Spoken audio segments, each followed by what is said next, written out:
Mateo capítulo 13. Ese texto lo vamos a tener como base. Pero antes de iniciar la lectura me gustaría hacer algunas preguntas. ¿Alguna vez usted ha sentido que el Evangelio no merece demasiada atención? Que a lo mejor, si le queda un poco de tiempo, viene a la iglesia. Que a lo mejor, si no tiene otras cosas que hacer, participa del culto y lee su Biblia. ¿Alguna vez ha tenido esa noción? Pues después de todo el Señor entiende, ¿no? Pues tengo muchas ocupaciones. Si alguna vez ha pensado eso, entonces le conviene escuchar con atención lo que sigue. ¿Alguna vez ha sentido el deseo de renunciar al Evangelio porque las cosas en su vida personal comenzaron a salirse de orden? ¿Porque comenzaron los problemas y las cosas ya no eran como antes? ¿Alguna vez ha sentido así? ¿Porque comenzó a experimentar rechazo, burla o persecución por causa del Evangelio? Si alguna vez ha sentido así, entonces le conviene escuchar con atención lo que sigue. ¿Alguna vez se ha sentido agobiado por las circunstancias económicas y prefiere ponerle más atención al trabajo y a eso que a estudiar la palabra de Dios y a depender de ella? Entonces le conviene escuchar con atención lo que sigue. Mateo 13. Voy a dar lectura del 3 al 9. Está hablando de Jesús y dice el Evangelio: y les habló muchas cosas por parábolas, diciendo: he aquí, el sembrador salió a sembrar, y mientras sembraba, parte de la semilla cayó junto al camino, y vinieron las aves y la comieron. Parte cayó en pedregales, donde no había mucha tierra, y brotó pronto, porque no tenía profundidad de tierra. Pero salido el sol se quemó, y porque no tenía raíz, se secó. Y parte cayó entre espinos, y los espinos crecieron y la ahogaron. Pero parte cayó en buena tierra, y dio fruto, cuál a 100, cuál a 60, y cuál a 30 por uno. El que tiene oídos para oír, oiga. Y me gusta cómo lo dice Max Lucado: el que tiene oídos, que los use. Esa es una buena traducción. Vamos a orar. Señor, rogamos la dirección y la unción de tu Espíritu Santo para que al abrir tu palabra nuestro entendimiento también sea abierto. Permítenos escudriñar y aprender las grandes verdades que tienes para nuestra vida en esta hora. Te lo rogamos en Cristo Jesús. Amén.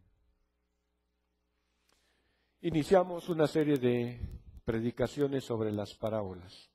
Así que empezamos con la parábola del sembrador. Y aquí Jesús está usando la parábola para explicar grandes verdades de manera muy sencilla y muy doméstica. Así que todos los ejemplos que utiliza el Señor Jesús a lo largo de las parábolas tienen que ver con las experiencias de la vida cotidiana.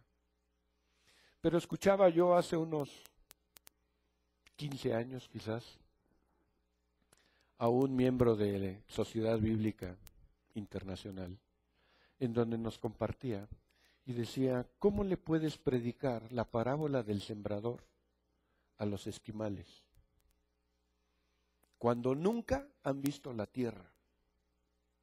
Cuando todo lo que conocen es puro hielo. ¿Cómo les predicas esa verdad? Y nos metió en un problema serio. Ahora, Jesús estaba hablando a un pueblo que era agricultor y que era ganadero. Así que las ilustraciones que tenía el Señor Jesús tenían que ver con la vida cotidiana. ¿Cuál es el fundamento? Y empezamos a hablar hace 8 días de lo que es el reino de Dios. Aquella realidad que se manifiesta en 2 planos, en la tierra y en el cielo. Algunos sostienen que este es el reino de Dios y este es el reino de los cielos, ¿no? Pero a mí me parece que es la misma expresión. Y está diciendo el Señor Jesús que el reino de los cielos se ha acercado. Así inicia su predicación. El reino de los cielos se ha acercado. ¿Qué quiere decir? Y algunos dicen, bueno, pues es que ya está más cerca, está más cerquita. No, lo que quiere decir es que ya empezó el reino de Dios. Y entonces ahora quiere explicar cómo es que se extiende el reino de Dios, cómo es que funciona el reino de Dios. Y utiliza aquí entonces el fundamento, que es la presencia normativa, orientadora, animadora, alentadora, alimentadora de la palabra de Dios en el corazón de cada creyente. Así es como crece el reino de Dios y así es como se va a extender. Luego entonces, no podemos hablar del reino de Dios al margen de la presencia de la palabra. ¿Me explico? Hoy hay muchos movimientos que ponen énfasis en la sensualidad. Si sientes bonito, haz lo que sientas. Y todavía dicen, sé honesto contigo mismo. Y si no te nace, pues no lo hagas. Y el Señor no dice eso. El Señor dice que el sembrador salió a sembrar y la semilla produjo su fruto. Eso es lo que sucede. Ahora, que si estaba de buenas o de malas el sembrador, esa es otra historia y nunca, no aparece ahí. Que si le nacía sembrar o no, eso no aparece ahí. Ahí dice que el sembrador hizo su trabajo. Que si estaba soleado, que si estaba lloviendo, que si estaba cansado, que si se sentía enfermo. Eso es irrelevante. Lo importante es que lo que se expone, en este caso la semilla, es la palabra de Dios. Y la palabra de Dios en el corazón de cada creyente. El Señor Jesús habló esta parábola para explicar el origen y el fundamento del cambio en la experiencia humana, personal, en la sociedad y finalmente en el mundo. ¿Alguna vez usted ha pensado y quizás ha deseado que este mundo cambiara? Cuando vemos las noticias, cuando sabemos de manera muy cercana de actos de violencia, de secuestro, de robo, de muerte, de persecución, ¿y no le agradaría a usted que el mundo cambiara? Tenga por cierto que eso es lo que Dios quiere, que este mundo cambie. Pero yo me pregunto, ¿y qué le costaría a Dios volver a mandar un diluvio y acabar con todos y volver a empezar? Si Dios es soberano, no le costaría ningún trabajo volverlo a hacer. Pero Dios no quiere hacerlo así.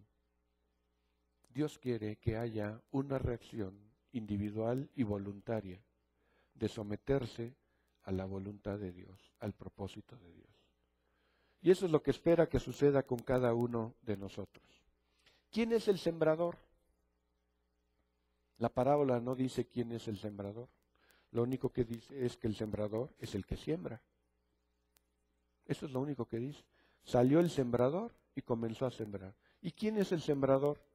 Bueno, podríamos decir en un principio es Jesús mismo exponiendo la palabra. Pero después, cada creyente que expone la palabra. Por lo tanto, usted puede llegar a ser ese sembrador. Usted sale y siembra. ¿Y a quién le siembra? A sus vecinos, a sus amigos, a sus clientes, a sus familiares, a sus enemigos. También hay que hacerlo. Así que aquí no importa quién es el sembrador.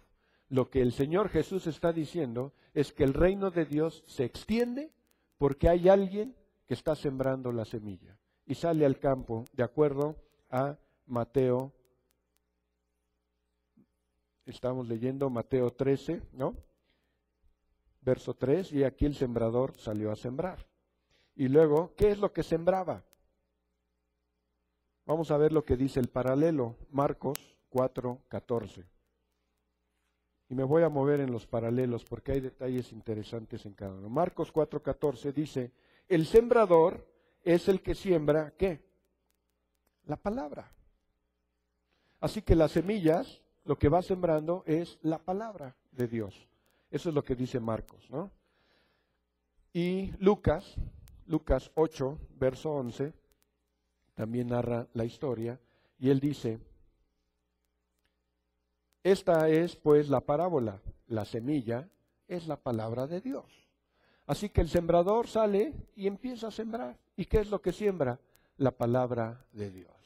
Ese es un aspecto muy importante, porque a veces nosotros sembramos nuestra experiencia personal, nuestros deseos o nuestros gustos, y no lo que es la palabra de Dios. ¿Quiere que de verdad la gente sea transformada? Que se transforme por la palabra de Dios. Yo me acuerdo cuando estaba en la prepa, intentaba yo hacer evangelismo con mis compañeros, con mis amigos, ¿no? Y yo decía, es que tienen que ser salvos. Y me acuerdo que un día invité a un amigo a la iglesia. Le apodábamos Manolo a este amigo. Se llamaba Jesús. Y se parecía a Manolo Muñoz, por eso le decíamos Manolo, ¿no? Y entonces lo invitamos y le digo, oye, quiero que me acompañes el domingo a la iglesia. Ese amigo se portaba bien, no era grosero, no fumaba, no tomaba. Yo decía, lo único que le falta es ser cristiano. Y entonces lo invito a la iglesia y muy pulcro ahí, estuvo atento todo el culto y como suele suceder, ¿no? Uno de torpe, ¿y qué te pareció? Y se voltea y me dice, nunca más me vuelvas a invitar, por favor.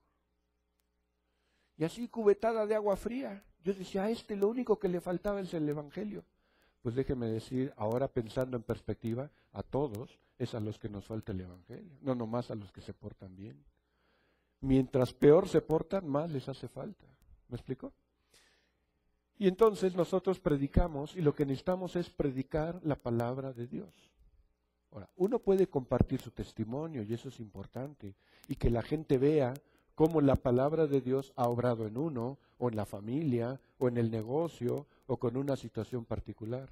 Pero es finalmente la palabra lo que la gente tiene que escuchar y con lo que la gente tiene que bregar.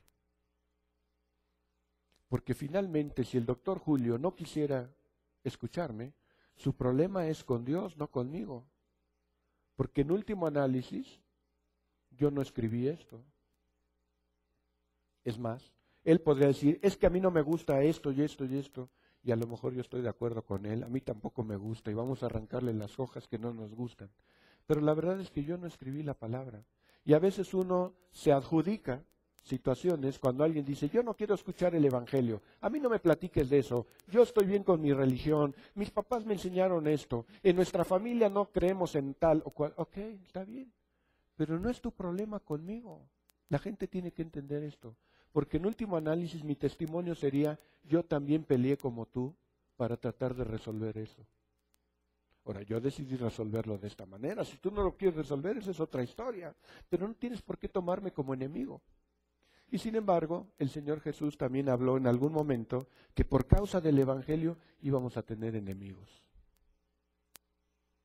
Porque eres cristiano no te doy un crédito, porque eres cristiano no te doy la promoción, porque eres cristiano no te invito a, porque eres cristiano, porque eres cristiano. Y eso ya estaba previsto. Por eso mucha gente prefiere pasar en el anonimato, que no sepan que soy cristiano. Porque qué tal si se enteran y luego... O al revés, saben que eres cristiano y entonces te cargan la mano. Y empiezan a fastidiar y luego dicen, ¿y eso que eres cristiano, no? Como si los cristianos no tuviéramos derecho a enojarnos, como si no tuviéramos derecho a estar tristes, como si no tuviéramos derecho a vivir la vida. Yo no sé por qué extraña razón la gente piensa que los cristianos estamos más allá del bien y del mal. Pero también nos da hambre, nos da sueño, tenemos que ir al baño. Somos normales. La única diferencia es que hemos bregado con la palabra de Dios y hemos decidido aceptarla. Esa es la única diferencia.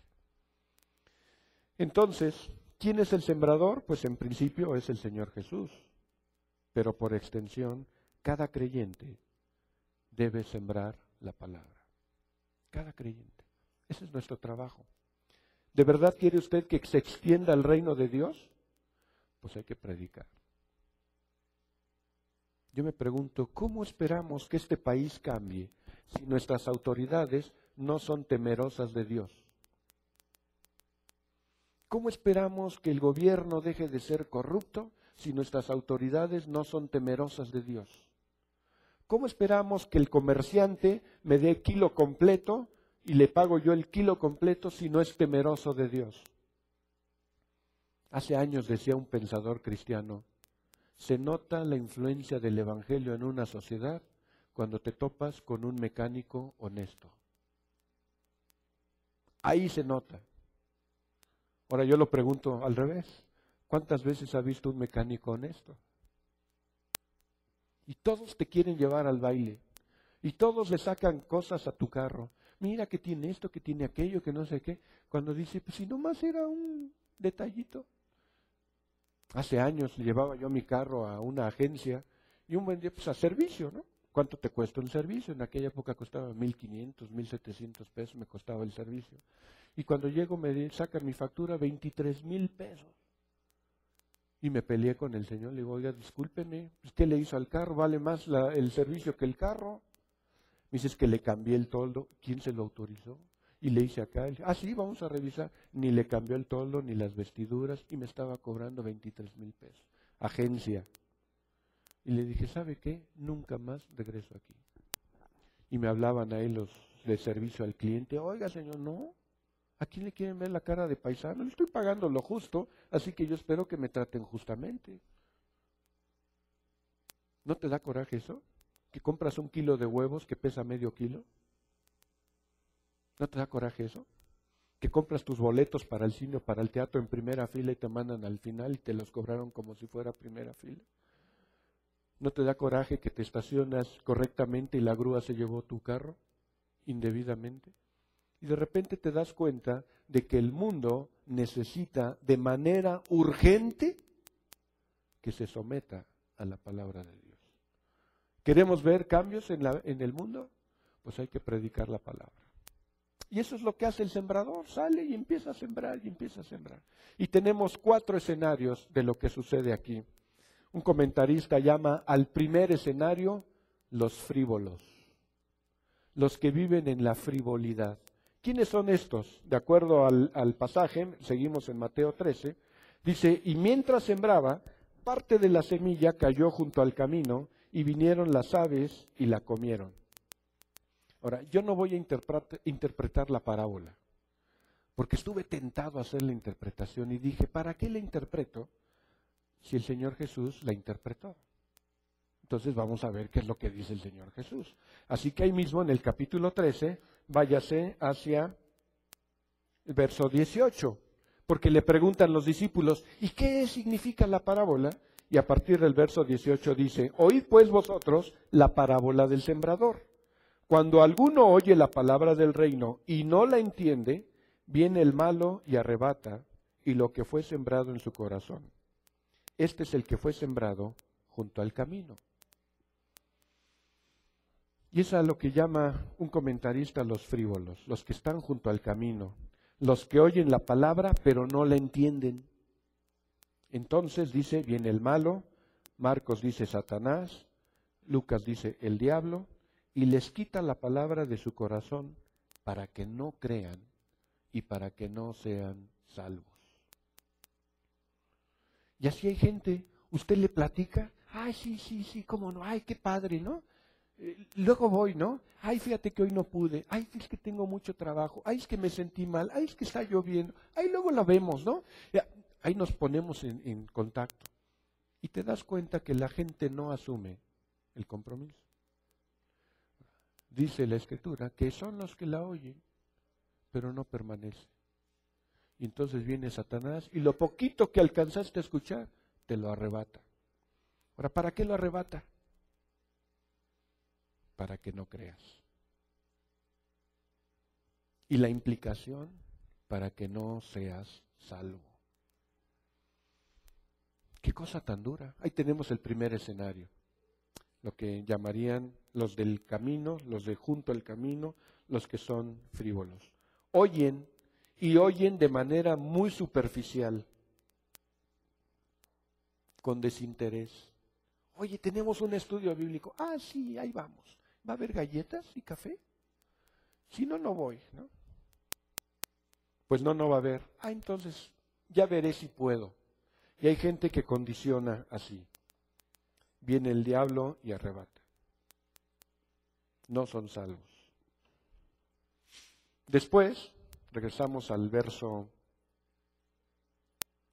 5, dice, y parte cayó en pedregales, donde no había mucha tierra, y brotó pronto porque no tenía profundidad de tierra.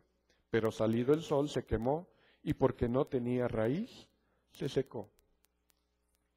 Esto es lo que alguien llamó los sensuales. Aquellos que se mueven por la sensualidad, por los sentimientos, ¿no? Son los que oyen la palabra y la reciben con mucho gozo. Vamos al pasaje paralelo en Marcos 4.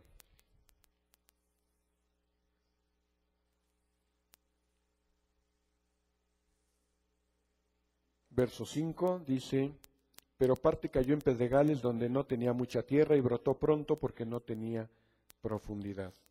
Y luego en Lucas 8,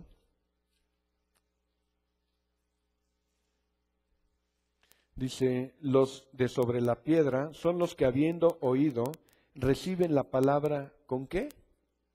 Con gozo. Pero estos no tienen raíces. Creen por algún tiempo y en el tiempo de la prueba se apartan. Y hay gente que es bien enjundiosa, ¿no? Sí, vamos acá y vamos a creer y están bien emocionados. Pero ¿sabe qué? No hay compromiso. No pasa de la emoción. Y hay gente que así vive. Y le da lo mismo que haya un partido de fútbol a que haya un culto. Es la misma emoción. Y le da lo mismo que tenga novia y que se vaya a la fiesta o que vaya al culto. Es simplemente emoción. Ahora, ¿está prohibido que nos emocionemos? ¿Esa es la enseñanza? No, de ninguna manera. Lo que está diciendo es que hay gente que se emociona, pero no echa raíces. Y entonces sale el sol y se quema. No logró echar raíces. Salmo 1 dice que bienaventurado es el hombre que no anduvo en consejo de malos, ni en silla de escarnecedores se ha sentado, sino que en la ley de Jehová está su delicia, y en su ley medita de día y de noche. Y será como árbol plantado junto a las corrientes de aguas. Y da su fruto a su tiempo y su hoja no cae. Un árbol que echa raíces, que se alimenta, que nutre y además que da fruto. Ese es el hombre que se somete a la palabra de Dios. Pero estos que caen entre piedras no logran tener raíces. Viene el sol y las quema.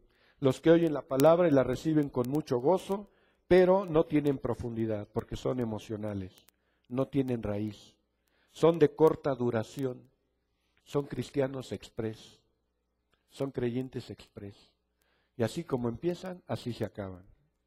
Y cuando viene la aflicción, cuando viene la persecución por causa de la palabra, tropiezan.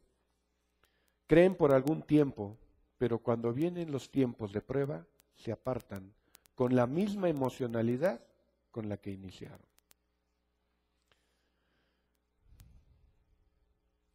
No se sienten comprometidos. No se mueven por convicciones. Yo me he preguntado seriamente, ¿cuántas veces te has movido más por las emociones que por las convicciones? Por ejemplo, un asunto muy frecuente que muchos enfrentamos en esta ciudad. No falta el policía que te quiere extorsionar, que se quiere llevar tu carro, que te quiere infraccionar. Y tú dices, no se lo lleve, ¿cómo? Okay. Y viene la emoción, se va a llevar mi carro y me voy a quedar, ir al corralón y bla, bla, bla. Y si lo desvalijan, empiezan muchos miedos. Y prefieres hacer un arreglito aquí en corto. Y uno se pregunta, ¿es convicción? ¿O de qué se trata? Y nos damos cuenta de que hay muchas cosas que no las manejamos por convicción, las manejamos por emoción. Y si me conviene, le atoro. Y si no me conviene, no le atoro. Y hay gente que así va. Ahora, ¿cuál es el problema de las emociones? Las emociones son fluctuantes. No hay seguridad en las emociones. ¿Cuántas veces no le ha pasado a usted que amanece de buenas? Y hasta llega a su trabajo y le dice, ¿y ahora qué le pasó? Pues estoy de buenas. ¿Y cuántas veces amaneces de malas? ¿Y qué dicen? ¿Pasó mala noche? Sí, por eso vengo de malas. Okay. ¿Y cuántas veces no le pasa a uno eso? Que dependiendo si está lloviendo, si no, si te pagaron, si no te pagaron, si el tráfico, y tus emociones están así todo el día, todo el día, todo el día. ¿Cómo puedes tener certeza de que las decisiones que tomas basadas en emociones son las correctas? Y de pronto te das cuenta que no hay ninguna certeza, y más vale que tengas convicciones.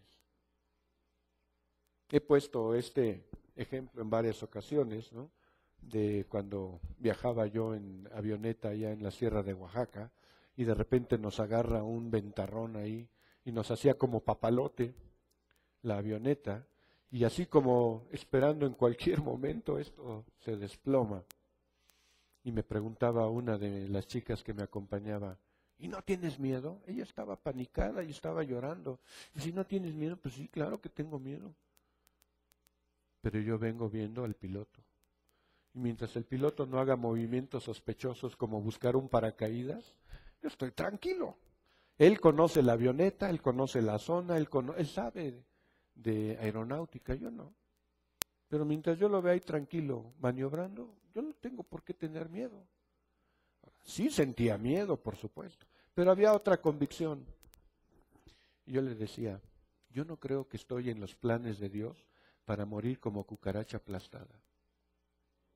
Yo creo que Dios tiene planes para que yo haga en los próximos años. Esta historia pasó hace 25 años. Y aquí estamos. ¿Haciendo qué? ¿Haciendo qué, Adriana?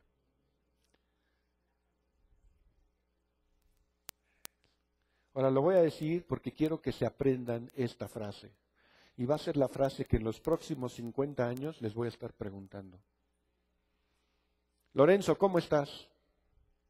Pues estoy, que ya es ganancia. No, cumpliendo el propósito de Dios. ¿Cómo estás, Julio? Cumpliendo el propósito de Dios. ¿Cómo estás, Javier? Cumpliendo el propósito de Dios. Porque para eso fuimos creados. No para estar dando vergüenzas, ni para andar dando lástimas. Y hay gente que así establece, porque no tiene convicciones. Hace poquito, en la semana, me dice una alumna, ay, ¿cómo sigue, maestro? Lo veo muy bien, lo veo muy recuperado. ¿Cómo está? Le digo, aquí provocando envidias. Y le empezó a dar risa. Es que uno debe provocar envidia, si no, entonces, ¿qué significa el Evangelio en tu vida? Si Dios nos llamó a tener vida abundante y no provocas envidia, entonces, ¿qué provocas? Digo, yo nomás pregunto, porque hay cada cristianito que lo que provoca es lástima. Pero fuimos llamados a tener vida abundante, ¿o no? ¿Y qué debería suceder entonces con la gente que no tiene vida abundante y que te ve? Es la gente que debería decir, yo quiero de eso. Eso es lo que el Señor Jesús le decía a la samaritana, dame de beber. ¿No? ¿Por qué me pides tú si eres judío? Yo soy samaritana. Si supieras quién te está pidiendo, tú le pedirías. Porque del agua que yo te daría, nunca más vas a volver a tener sed. ¿Y qué le dijo? Dame de esa, Señor. Y fue corriendo al pueblo y trajo a todos y evangelizó el Señor en Samaria. Porque la mujer dijo, quiero de eso. Ahora yo quiero preguntarte aquí entre nos en cortito y no me des la respuesta porque ya se nota en tu cara. Pero cuando la gente te ve, ¿de verdad le provocas envidia? ¿De verdad le provocas a que diga, yo quiero eso? ¿O eres de los que te ven y dicen, ya llegó Jorge, ya llegó Oscar? Yo creo que si somos la semilla a la cual vamos a llegar en el cuarto escenario, somos semillas que deberíamos dar fruto. y que ese fruto debería de provocar atracción. Pero estos que cayeron entre las piedras no tuvieron raíces, por lo tanto no tenían nada que aportar. Y en cuanto vino el cambio de clima, porque dice que cuando salió el sol, se quemó. Hasta ahí llegó la semilla. Tenemos un tercer grupo, de acuerdo a la parábola, que dice que este tercer grupo, verso 7, Mateo 13:7, y parte cayó entre espinos, y los espinos crecieron y la ahogaron. Ahora, ¿qué significa esto?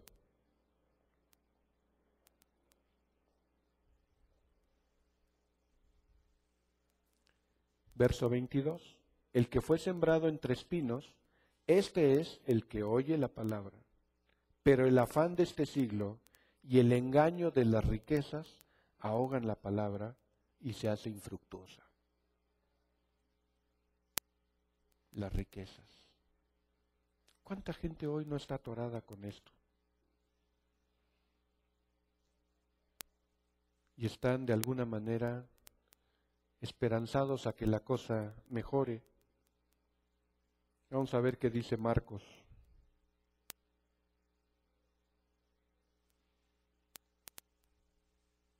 Marcos 4:7 dice, otra parte cayó entre espinos, y los espinos crecieron y la ahogaron, y no dio fruto.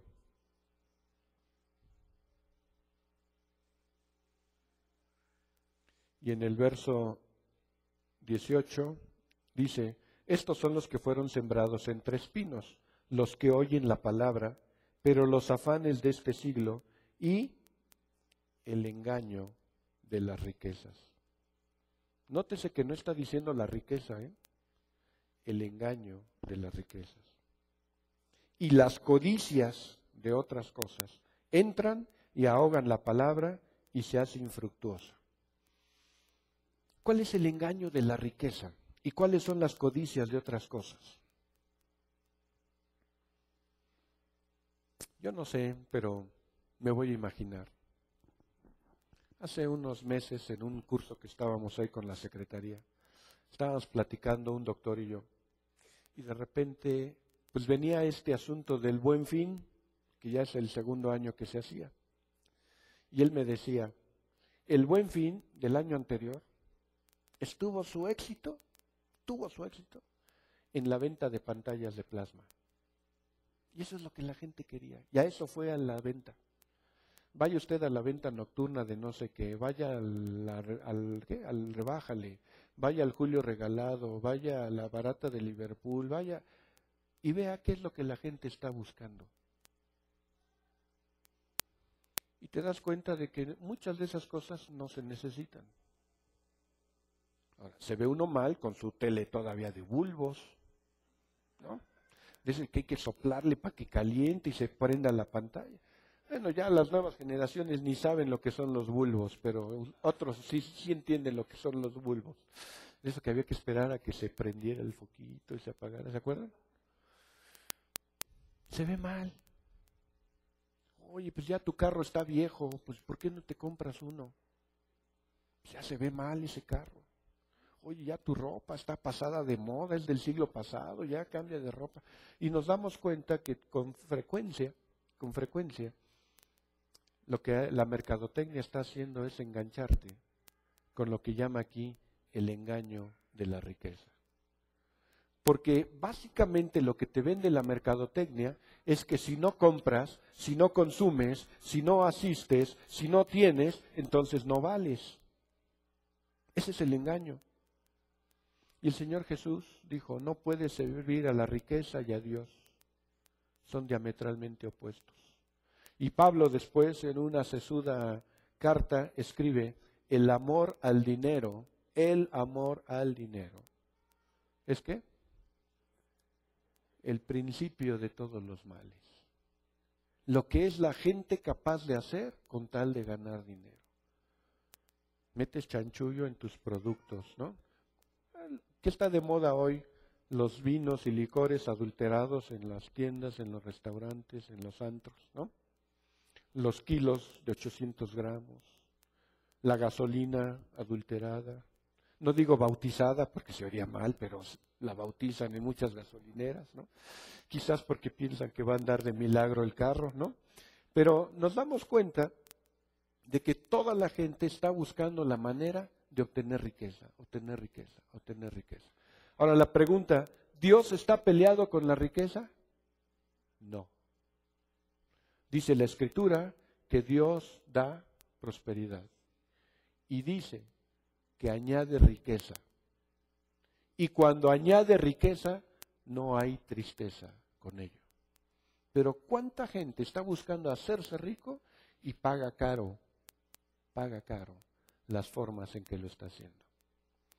Entonces dice la parábola, hubo gente que creció entre espinos y esa sí empezó a echar raíces, pero los espinos también hacían lo suyo y no le permitieron crecer adecuadamente y no le permitieron tener fruto adecuadamente.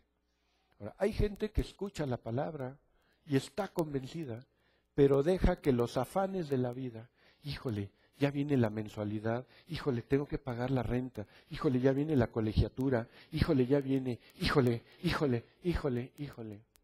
Y la pregunta es, ¿en dónde está la convicción? Dios no está peleado con la riqueza y créame, Dios quiere darnos. Pero después vamos a estudiar, en unas semanas más adelante, otra parábola que habla de los talentos. Y ahí es muy clara una de las enseñanzas que Dios da de acuerdo a la capacidad de cada quien. En la semana platicaba con un amigo y me decía, tengo un gran problema. Le digo, a ver, dígame, trabajo mucho, gano mucho, pero no tengo nada. A ver, déjeme sospechar, se me hace que gasta mucho. Y el problema es que no saben qué. ¿No? ¿Ha escuchado usted ese dicho que dice, no, si el dinero va y viene? ¿Ha escuchado? Pues yo nomás veo que va y que va, yo no veo que venga. Y siempre decimos, bueno, Señor, ¿y esa parte? Bueno, cuando estudiemos esa parábola vamos a entender también por qué a veces Dios no nos da más de lo que podemos manejar. Pero aquí tenemos entonces un tercer escenario, que entonces un comentarista le llamó el de la carnalidad. Llevamos tres, ¿no? El primero es de la frivolidad, el segundo es de la sensualidad y este tercero es de la carnalidad. La gente quiere satisfacer sus apetitos. Hay varios textos. Uno de ellos es el hombre frente al espejo. ¿Sí? El hombre frente al espejo. Hay varios textos que utilizan esta figura. Dicen, el hombre moderno está atrapado en lo que llaman la carrera de ratas. Y utilizan aquella experiencia, aquel experimento que se hacía en los laboratorios, en donde se metía una rata y la rata estaba corriendo todo el día en un cilindro.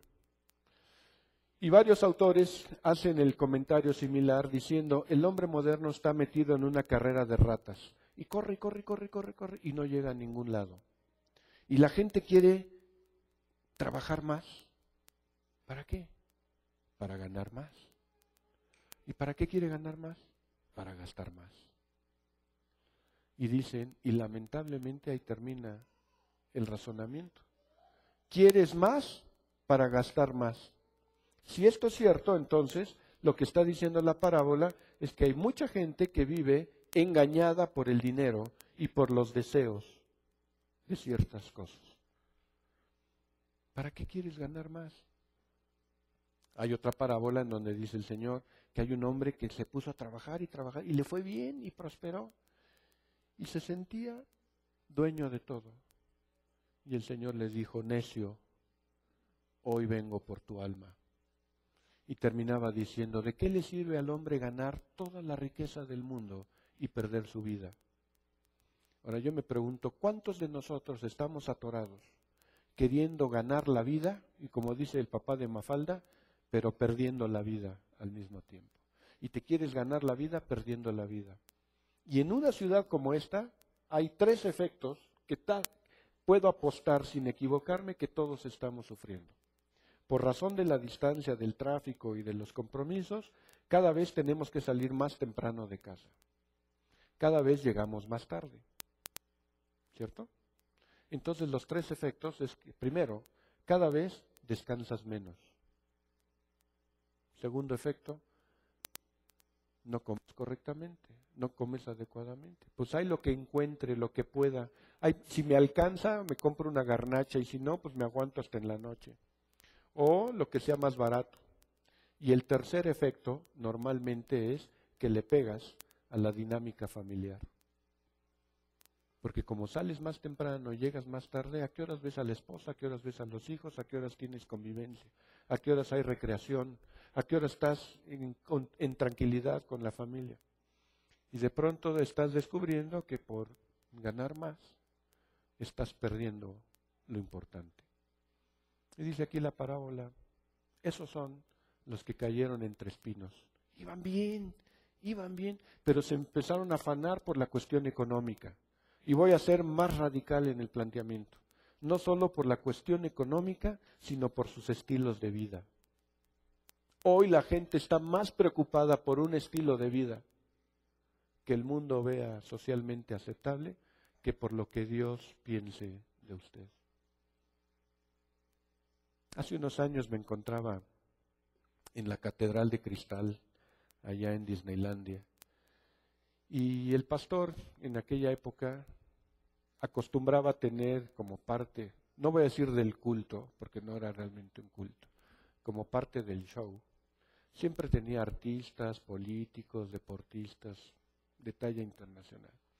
Y me tocó en suerte, un domingo que estaba yo ahí visitando, que él estaba entrevistando al hijo de Billy Graham, que también se llama Guillermo.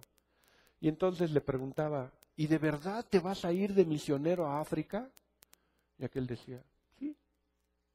Pero ¿cómo te vas a ir de misionero a África si tu papá es tan famoso y ha sido un evangelista tan tremendamente usado por Dios en Estados Unidos y tienes una familia buena y tienes un nivel de vida bueno? ¿Por qué te vas a ir a África? Porque Dios me está llamando allá. Y varias veces le hizo la misma pregunta. Así uno percibe malintencionada la pregunta. Hasta que este amigo ya molesto le dice, bueno, eso es lo que quiero hacer. Y le pregunta ese pastor, ¿y no te preocupa lo que la gente diga de ti? Y se voltea este amigo y dice, lo que debería preocuparme es lo que Dios diga de mí, no lo que la gente diga de mí. Y con eso terminó la entrevista. Y dije, ay, por fin alguien que lo puso en su lugar, este amigo. Porque de verdad era medio nefasto ese pastorcito, ¿no? Bueno, el caso es que hay gente que hoy está más preocupada por su estilo de vida que por echar raíces, ¿no? Y a veces echar raíces significa que tienes que abstenerte de ciertas cuestiones. Yo me acuerdo, por ejemplo, estaba yo en la prepa y yo venía de una familia cristiana, ortodoxa. No se fuma, no se toma, no se dicen malas palabras, no se baila, no se va a fiestas, y era ortodoxa la estructura familiar. Entonces pues está ya uno en la prepa y como que pues, los VGs y la onda acá de la disco y pues como que ya te empiezan los piececitos a bailar y quieres salir y no. Y así era el asunto. No. Chispas, qué cosa, ¿no? Y entonces pues ahí de cuando en cuando me las ingeniaba para irme a las fiestas con los compañeros de la prepa. Y no faltaban pues que empieza a crecer la dinámica y ya de repente pues se vuelve de cada 8 días las invitaciones y las fiestas. Y yo así como que ansioso porque ya llegara el sábado para ir a la fiesta y de repente descubro que el Señor tiene un sentido del humor muy peculiar. Por alguna extraña razón, cuando había una fiesta el sábado, tenía yo una invitación a predicar el siguiente domingo. Así que no me podía desvelar, ni podía llegar con aliento alcohólico, ni podía, porque iba a predicar. ¿Y qué creen que sucedió? Que el Señor utilizó eso para alejarme de eso. Porque ya como que me empezaba a gustar el asunto, ¿no? Digo, nunca he sido buen bailador y eso no se me da, pero pues por lo menos está uno ahí en el gelengue. Y de repente decía, las cosas que tiene que hacer Dios para mantenerte en la línea donde debes estar. Esa señora, pero pues, ¿qué tiene de malo ir a...? No, eso no tenía nada de malo, pero ya se estaba volviendo a la expectativa. Ya se volvía casi como tu propósito de vida cada semana. Esperar a que llegue el sábado para irte al cotorreo. Y la pregunta es, ¿y dónde están tus raíces? Ahora, el problema es que muchos compañeros con los que crecimos en la iglesia, hoy ya no son cristianos. Es muy lamentable, es muy lamentable. Algunos se volvieron inclusive en contra del Evangelio, porque la educación que tuvieron fue muy rígida. Pero le platicaba al pastor Raimundo hace algunas semanas que me daba mucho gusto hoy ver generaciones de jóvenes con los que estuvimos trabajando mi esposa y yo en años pasados, que ya hay pastores, ya hay líderes, ya hay ancianos, ya hay gente que está tomando posición en las iglesias porque estuvieron dispuestos a echar raíces. Y en vez de irse a bailar el sábado, se iban al estudio bíblico con nosotros. Y en vez de estar haciendo de las suyas, yo decía, bueno, pues por lo menos valió la pena ese trabajo. Ver gente que ahí está echando raíces. El tercer escenario, entonces, son los que escuchan la palabra, se apropian de la palabra, pero cuando empiezan los afanes, se olvidan de la palabra. Y prefieren ir al negocio que estar en la iglesia. Y prefieren estar con la familia que estar en la iglesia. Y prefieren estar por distintas razones. Esos finalmente terminan también sin fruto. La gente que está afanada por su estilo de vida, por sus deudas, por su situación empobrecida o por su deseo de enriquecer, por ser alguien y tener algo, esa es la gente que cayó entre espinos. Y el cuarto escenario, regresamos a Mateo 13, el cuarto escenario, dice la historia, verso 8, pero parte cayó en buena tierra y dio fruto, cuál a 100, cuál a 60 y cuál a 30 por uno. Ahora vamos a ver la explicación. En el verso 23. Mas el que fue sembrado en buena tierra, este es el que oye y entiende la palabra y da fruto. Y produce a 100, a 60 y a 30 por uno. Y estos son los que llamaríamos el escenario de la espiritualidad, los de buena tierra. Y hay tres cosas que suceden que finalmente llevan a generar fruto. En primer lugar, dice el Señor Jesús, que son los que oyen la palabra. Si son los que oyen, quiere decir que alguien les expuso la palabra. ¿Me explico? Porque tú no oyes nada que nadie te cuente. Entonces son los que oyen la palabra. En segundo lugar, son los que entienden la palabra.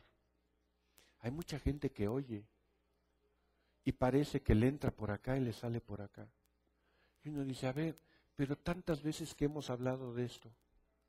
¿O no ya lo habíamos hablado? Sí. Y entonces, pues es que no me acuerdo. O es que no le entendí. Y te das cuenta de que hay gente que así pasa toda su vida, toda su vida. No necesariamente en el ambiente cristiano, pero también estaba yo en la facultad y tenía un compañerito que todos teníamos ahí, le hacíamos hoy se llama bullying, ¿no? Hoy lo vacilábamos en aquella época porque era medio tontito. Y pues empezábamos la carrera, él ya tenía 27 años, todos los demás íbamos de 17, 18, 19 años empezando la carrera, y este amigo de 27 años empezando la carrera. Terminamos la carrera, nos desaparecimos. 10 años después regresé a la universidad porque me quería titular y me encuentro con este amigo, David, por cierto. Le digo, ¿qué pasó, David? ¿Qué andas haciendo? Me dice, aquí terminando la carrera. ¿Todavía? Sí, todavía. ¿Qué te falta? Ya nomás me faltan 20 materias. 10 años después y todavía le faltaba la mitad de la carrera. Yo me pregunto, ¿cuántas veces somos así como ese David? Que estando en la iglesia, escuchas, pero no entiendes. Diría mi abuela, no se le da. Bueno, si no se le da, entonces hay que pedir un milagro. Porque dice Santiago que si no tienes sabiduría, pues le pidas a Dios sabiduría para que puedas entender las cosas. Pero ¿cuánta gente está descansando en su capacidad? Dice, pues es que no se me da. Y como no se me da, pues ¿para qué estudio? Hay gente que es así, muy sinvergüenza y muy simplista. No quiere esforzarse en esa lógica. Y acá entonces dicen los que oyen, los que la entienden y luego llevan fruto. Llevan fruto. Los de buena tierra son los que llevan fruto. ¿Qué es lo que sucede? Vamos a ver entonces en Mateo 13:23, dice, mas el que fue sembrado en buena tierra es el que oye, entiende la palabra y da fruto. Vamos a ver lo que dice Marcos 4:20 en el paralelo. Dice, y estos son los que fueron sembrados en buena tierra, los que oyen la palabra y la reciben y dan fruto a 30, 60 y a 100 por uno. Y vamos a ver lo que dice Lucas 8, en el otro paralelo, Lucas 8, verso 15. Y está diciendo ahí, mas el que cayó en buena tierra, estos son, fíjense, son los que con corazón bueno y recto retienen la palabra oída. Y dan fruto, ¿con qué? Con perseverancia, con paciencia. ¿Qué cosa tan pesada? Digo, porque es obvio que si nosotros sembramos, esperamos fruto, ¿cierto? Pero ¿cuánto tiempo tarda el fruto? Lo que tenga que tardar. ¿Y qué pasa cuando usted se quiere comer un fruto antes de tiempo? Le duele la panza, está verde, todavía está duro, ¿no? A ver cómo hace un plátano verde, a ver, y mañana me platica cómo le fue. Y probablemente toda la tarde con molestia, porque el plátano no estaba en su punto. Cualquier fruto que usted quiera comerse antes de tiempo, ¿qué cree que va a suceder? Le cae mal, le va a doler la panza. Cualquier tipo de fruto. Y aquí está diciendo que los de corazón bueno y recto reciben la palabra, ¿no? ¿Y qué hacen? La retienen y dan fruto con paciencia o con perseverancia. ¿Qué significa esto? Que hay que darle tiempo al tiempo.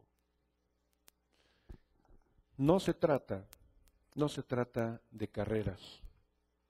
¿Dónde está la excelencia en estos 4 escenarios? Dijimos los frívolos, los sensuales, los carnales y los espirituales. ¿Dónde estuvo la excelencia? Y nótese que la excelencia no estuvo en la palabra que recibieron. La excelencia no estuvo en la semilla. La excelencia estuvo en la tierra. ¿En dónde cayó la semilla? Así que yo le puedo predicar aquí a Adriana y mucho y esforzarme y quizás nunca va a prosperar porque no es buena tierra. Pero a lo mejor le predico a Rosita y a la primera, ¡pum!, prende. Y uno dice, ¿y aquí cuánto tiempo llevo? Porque no depende de mi capacidad. ¿Me explico? Depende de la buena tierra. Y en ese sentido, entonces, no es el esfuerzo que hace cada uno. Es la calidad de tierra que es. La palabra tiene que ser sembrada y eso es lo que hizo el sembrador.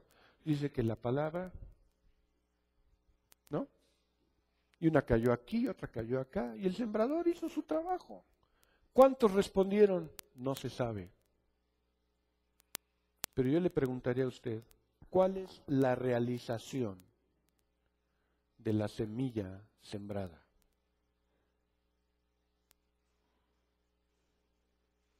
Porque en los primeros 3 escenarios fue frustrada la semilla. ¿Cuál es la realización de la semilla? llevar fruto. Y para que lleve fruto, ¿qué tiene que hacer la semilla?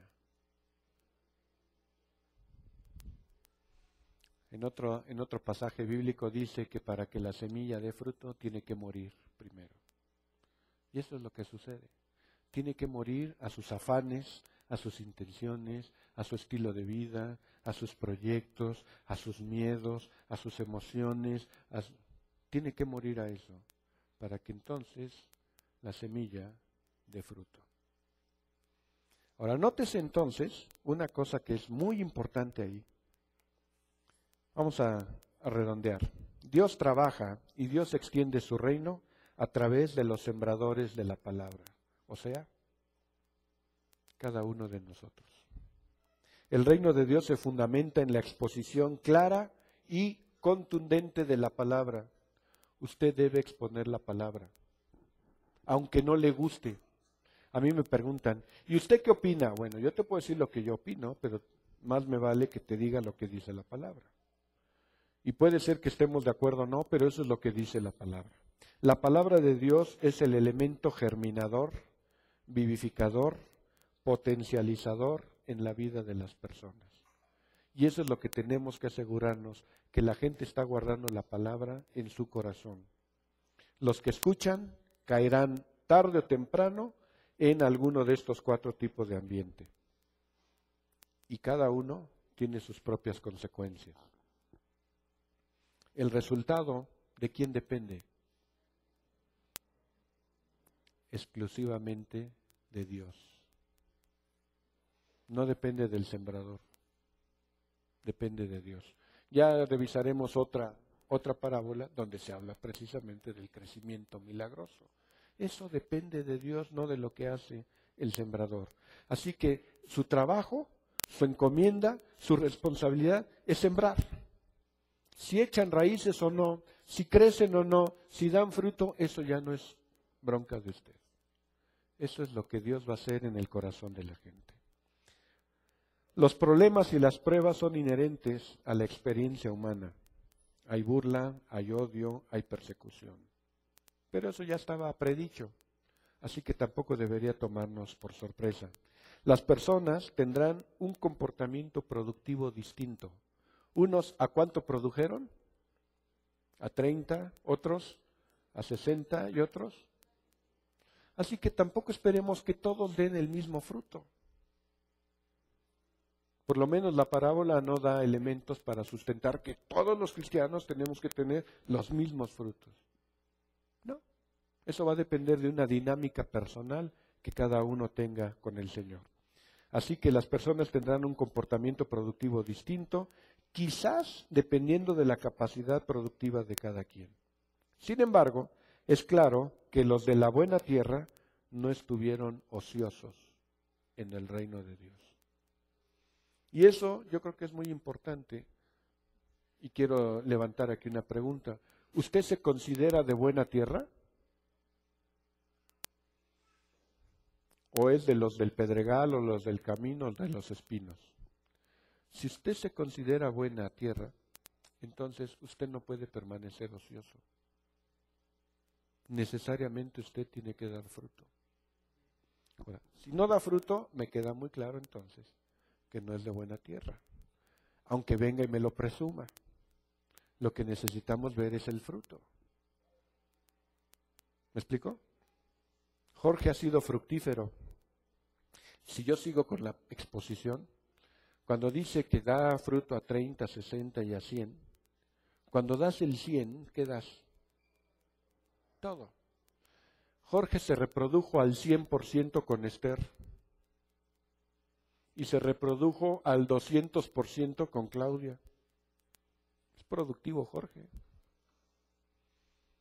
¿Quién más ha sido productivo? Lupita ya va al 100%. Aquí está Lorenzo, al 100%. ¿Quién más ha sido productivo? Nótese entonces que en el reino de Dios no hay espacio para los ociosos. Si usted es de buena tierra, entonces usted tiene que dar fruto. Hay que ser perseverantes. La realización de cada semilla sembrada es llevar mucho fruto. Esa es la realización. Y aquí quizás debiéramos seguir un poco la lógica de los gringos. Los gringos dicen, tú sabes cuántas semillas tiene una manzana, pero no sabes cuántas manzanas tiene una semilla, hasta que la siembres. Y hasta que esa semilla dé fruto. ¿Cuántos va a dar? Pues quién sabe. ¿Y cuántos nos dicen, ay, pues que si es una semilla? Tú no sabes cuánto fruto va a dar. Tu responsabilidad es sembrar la semilla. Dios llama a personas a que se conviertan en ciudadanos de su reino para que sean fructíferos. No nos llama para ser ociosos. ¿Qué hacemos con la palabra de Dios? ¿La estamos sembrando? Y aquí deberíamos hacernos una clara pregunta. ¿Para qué nos sirve el estudio de una sana doctrina? Porque hemos insistido que como iglesia queremos una sana doctrina. ¿Para qué? Para que lleve fruto cada quien. ¿Cuál es el papel que juega la palabra de Dios en tu vida? ¿Qué uso y qué autoridad tiene en tu vida?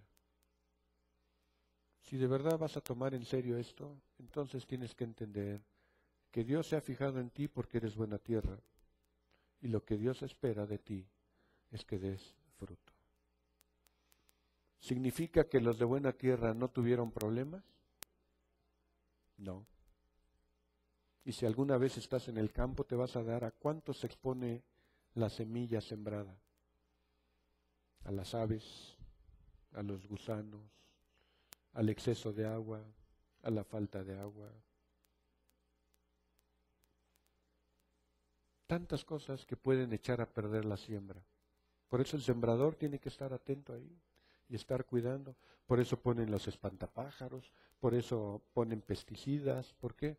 Porque la cosecha, la siembra se puede ver afectada. Tiene que estar atento ahí. Ahora, ¿quiere usted de verdad llevar fruto? Entonces Dios tendrá que estar vigilando su propio crecimiento.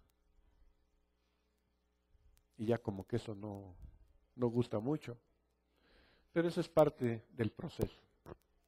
Estamos llamados a sembrar la palabra y estamos llamados a llevar fruto.